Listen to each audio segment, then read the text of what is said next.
Monday, we looked at underhook, crossface. So basically smashing our partner through, and we looked at a variety of different passes when we have like ideal situation for us, underhook and crossface.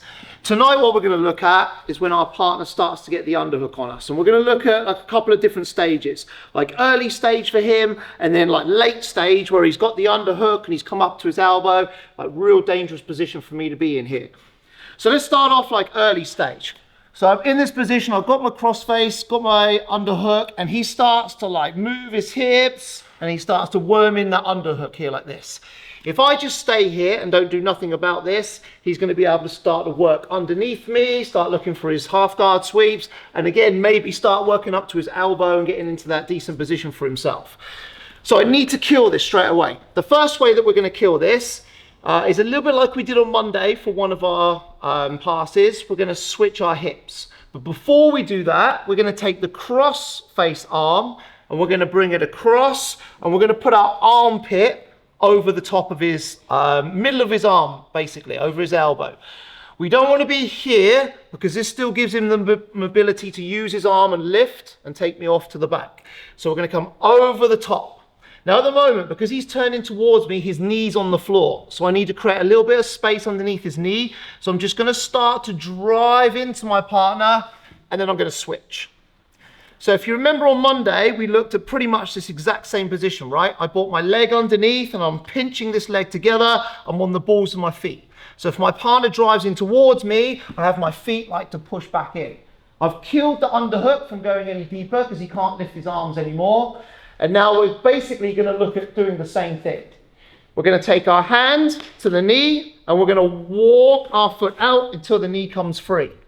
Once the knees come free, I have to deal with this underhook straight away because this hand's 100% going to be going to the knee. So as the knee pops free, I'm going to go straight into the underhook and start working this back. And quick as possible, I'm going to drive my knee to the floor. Once my knee is to the floor, I continue to walk up, bring my arm across, and we end up in that basically same position, that quarter guard position that we worked on Monday. Your choice how you pass from here. If we've got the underhook on this side, we can lift the hips, we can switch to the knee cut on the far side. We can use the instep to pull the legs apart, work through into the mat position. Or we can look for underhook on this far side, and we can drop down the knee cut on this side, back step off. All passes which we've covered already. So you see, like as we start to work through all these different guard passing classes, drills, everything eventually kind of all links in together. We go back to the similar sorts of passes, it's just different starts to passes or different starting positions for the passes. So let's do that one more time. Key, like we talked about on Monday, pressure. Like if I'm giving my partner any space to work with, he's going to take that space. So I start off in a good position. He starts to work his hips out and he's just worming that underhook in. We've got to catch this early. So as he starts to worm the underhook in, we're going to bring this arm over. Remember, this is no good, too shallow. We're going to bring it over the top of the arm. We're going to start to lean forwards, switch the hips. Balls of the feet, not flat here, no hips on the floor. We're driving in. Hand to the knee, we start to push down. We're going to walk, walk, walk. Knee pops free, straight in on that underhook. Walk. Priority here is get that knee to the floor. If I just kind of do this, but don't do it exactly. This knee has to be a priority to drive to the floor. Now he can't get his leg back out. We walk this up high, underneath grab the armpit. Now this is a nice little checkpoint. We can sit here, just hold my partner, take some time. We create enough pressure up the top. You may even let go of my leg. But then however you want to finish this. We go underhook on the other side. Knee cut. Through. Just make sure that when you're knee cutting, whichever way you're deciding to go, you have the underhook on the far side as you do it. All right? Lots of pressure, partner on the bottom. Your job is just to worm in that underhook on the far side. Let's do it. 1, 2, 3. All right, good. So we're not going to change this too much for the next one. We're still kind of early stage here. So I've got the underhook, cross face, and my partner dives under. We're going to do the same thing. So I'm going to take this arm out, I'm going to bring it over the top, and I'm going to switch. This time though, I'm gonna reach back, I'm gonna lock onto my partner's wrist, and I'm gonna lock this Kimura grip in. Like this Kimura grip might be down here, or he might panic and bring his arm like in across his chest. No matter which way, just make sure you've got this like locked in nice and tight. Do not let go of this grip. This is gonna be your ultimate control once we do what we're gonna do next. So once I've got this, I'm now gonna kind of kamikaze roll out. The reason I say kamikaze, because it's gonna feel really weird. You're just basically chucking yourself over your partner, but as long as we keep this grip, we're gonna stay in charge. So I'm gonna push forwards, I'm gonna put my ear down to the ground. If we do this faster, sometimes the leg will just pop out. If the leg gets a little bit stuck, we can use the shin on the second leg to push the legs away, and we roll free. So we've kind of ended up in this position where it looks like it's 50-50. He's having a lay down, I'm having a lay down. But because I've got this Kimura grip, this is gonna be what puts me in charge. Keep the hand on the hip, and we're gonna straighten the arms out. Really important. If my partner decides to go anywhere now, I have a lot of control over this position. Once we get here, we've got lots of options. So if I notice his head is up, I can shrimp my hips, put my knee underneath, bring my leg up over the top. We've got scissor choke. One of my favorite things to do from here is just scissor and drive his hand to the floor. Elbow goes down. Now I'm gonna put my weight over his shoulder.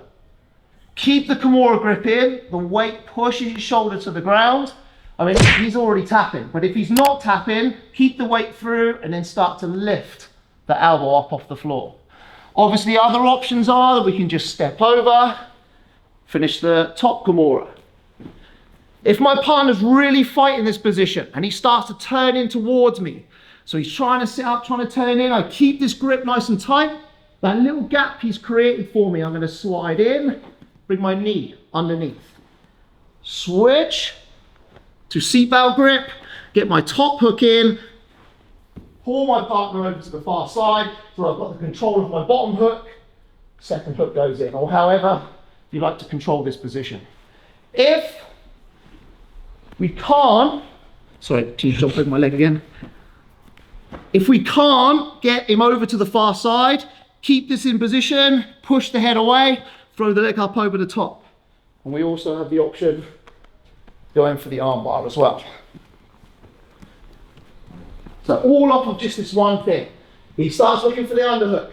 We're gonna switch. Start looking, playing in for the Kimura. Then just push yourself through. Punch into his hip, then however you wanna finish him. Scissor the legs, hand to the floor, elbow to the floor. Hips through the shoulder, weight right through. Lift and finish. Come up, arm bar, sorry, Kimura, arm bar. Let's do it again one more time. Here, we set up, we roll through, punch in, he starts turning in towards. If he turns in towards, slide your knee underneath. You're not gonna get the full hook in at this point. Top hook goes in, circle in for the seatbelt, pull to the opposite side, hook in for the 4 points. Or like I said, we have the arm bar as an option on the far side as well. So once we've locked in and got control of that Kimura, don't let go of it. That is your control for everything. Commit, roll through, as long as you've got the grip, you're gonna stay in control. Let's do it. 1, 2, 3. All right, so for the next one, my partner has got the underhook and they've gone deep. They've started to come up onto their elbow. So he's gone through, he started to come up to his elbow. Like this is a super, super difficult and dangerous position for me. He has loads of options for sweeping. He's able to come out into the dogfight position. He's able to take my back. So I need to deal with this like ASAP. Like I could like push down, maybe bring the whizzer in, push my partner back down flat again. Like that's an option, but that doesn't really give us the option to then pass off of it. So we're gonna go just straight in for the pass by doing a body lock on our partner. So this little space, this little window underneath his armpit, we're gonna reach through, we're gonna grab hold of the gi, and I'm just gonna start to pull his shoulder blade in towards me. So here, pull the shoulder blade. Then I'm gonna drive my head diagonally over the shoulder. And as we start to drive and I've killed his base, I'm going to connect my hands. You can connect your hands how you want to. You can go like S grip here. You can go like palm to palm, but we're gonna lean and put our weight through. The other day, on Monday, we looked at the tripod pass, and that's kind of the same thing as what we're gonna go for here, but we're gonna have our head on the opposite side. So we've got the grips in behind. We give them a bit of a chiropractor service at the same time. We drive with the toes, and we base our head on the floor. Our instep on our free leg is gonna come over, and we're gonna start to push down, and we're gonna start to bring the knee free. Now, we have a bit of a problem here in that if I just go straight to mount, both of my arms are committed. So he just needs to trap aside and he needs to bridge, and I'm way off balance. So as I come through, the better option is to turn off into the knee on belly. Take the same side arm out. I've got a nice underhook on this far side. And then however you want to work this position is entirely up to you. Whether you drop down side control, whether you like to maintain the knee on belly, however you like that. So again, he's gone underhook and he's come up. We're going to drive through that gap. Obviously, this is not something we're going to wait for. We're not going to be like, what am I going to do here? As soon as he comes up, we're going through, we're gripping, we're pulling, and we're driving through. We cannot wait for it because he's going to be super active. Grip, drive, forwards, diagonally. As we start to drive, connect the hands. We've got this body lock. Don't be too high with this arm. I don't want him to have the mobility of the underhook.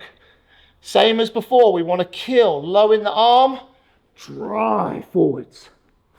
Trap the leg, pull the leg free, into the knee on belly. Pull the arm out, and then however you want to work this position. One more time. He comes up, reach through that little gap, deep as you can. Pull his shoulder in as we drive him flat. Connect straight into the tripod position.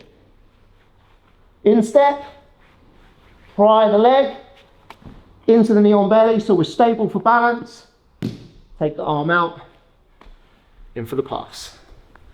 All right, let's do it. 1, 2, 3, let's go.